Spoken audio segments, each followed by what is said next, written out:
So for today, the purpose of today's hearing is to examine the President's emergency request for the funding of $3.7 billion to address the crisis of children from Central America crossing our southwestern border by the thousands. Their situation is extremely dire. The United States of America has an obligation to deal with this emergency. These children are seeking refuge. They're seeking refuge from organized crime, despicable gangs, vile human traffickers who are exploiting and profiting from human misery and desperation, primarily in 3 countries, Guatemala, Honduras, and El Salvador. They are willing to risk their lives in order to get away from the terrible violence. The President's emergency request totals $3.7 billion for caring for the humanitarian needs of the children, detention and enforcement at the border, identifying their legal status under our rule of law, and robust deterrence in the children's home country by going after and prosecuting the organized crime syndicates, the smugglers, the coyotes, the traffickers. There also needs to be, and there's funding requests for a massive education campaign warning Central American families about the dangers and false hopes of the journey. We also need to make sure that we are working with the Central American countries in structuring repatriation and reintegration. Today, our witnesses will be Secretary Sylvia Burrell from Health and Human Services, Secretary Jay Johnson, the Secretary of Homeland Security, Ambassador Tom Shannon of the State Department, Ambassador Shannon, a experienced South America hand, counselor to John Kerry, and specifically appointed by Secretary Kerry to be his point person on all matters related to this crisis at our borders. And then also, we will have Juan Osuna, the executive from the Executive Office of Immigration Review at the Justice Department, a witness that particularly Senator Shelby wanted. We had hoped that that Attorney General Holder could have come. We respect, of course, your presence, sir, and welcome it. Secretary Holder, of course, Attorney General Holder is traveling. And we hope that as the full Senate gains more knowledge about this, we will look forward to hearing from the Attorney General as well. Now, the Appropriations Committee, and particularly my Appropriations Subcommittee chairs, realized early on that the President's fiscal year 2015 budget request was inadequate to this growing emergency. Our committee had to make some hard choices, and in the bills we've already marked up, we had to make hard choices in the funding related to Homeland Security, Human Services, State Department, and Justice. Though the Murray-Ryan budget deal gave us tremendous certainty, the actual budget is quite Spartan, and therefore we did the best we could. Our appropriations job now is to make sure that the resources to deal with this are met.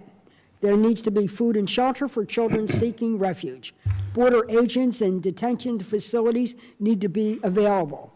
We want to be able to relieve the overworked and highly stressed Border Patrol agents who are doing a great job at the border, and there needs to be shelters who now have too few beds to care for these many children while we determine their legal status.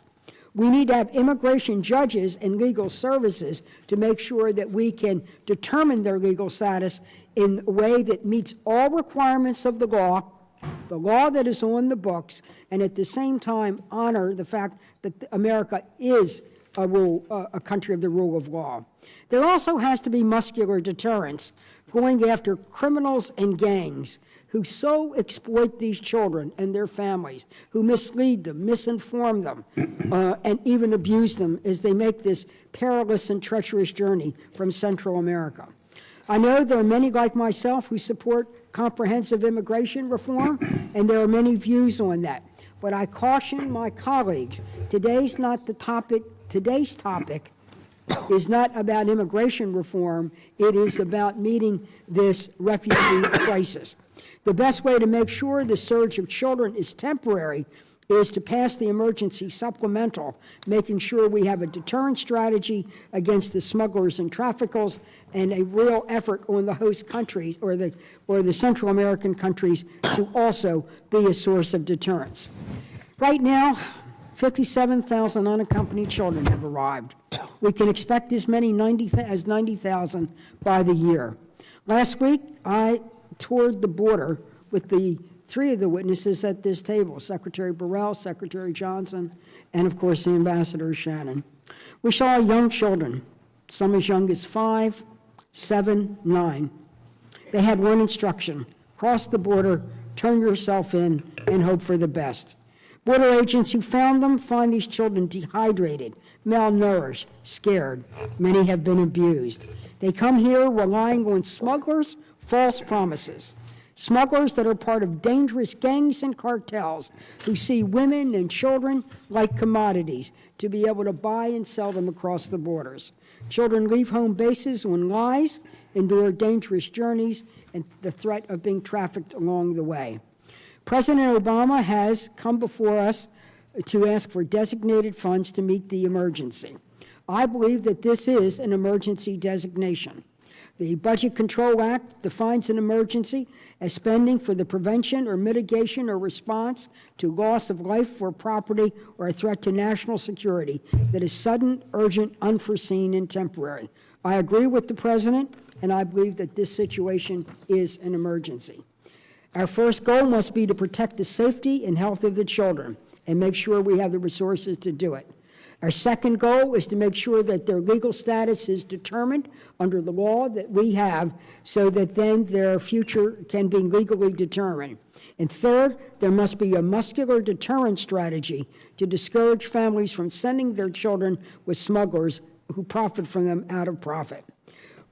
We look forward to listening to our witnesses, and I look forward to working with our colleagues in order to be able to move the President's supplemental. I also want to note that though we're hearing from government witnesses today, we've opened up the hearing procedures for any nonprofit that wishes to submit testimony to the committee. We've already heard from 13 of them, and those records will be opened for the next 2 weeks. The President's urgent supplemental also included $615 million to prevent and fight wildfires. We're not going to go into that today. Today, the subject of thousands of children at our doorstep will take the committee's attention. So we look forward to moving the hearing along and dealing with this supplemental.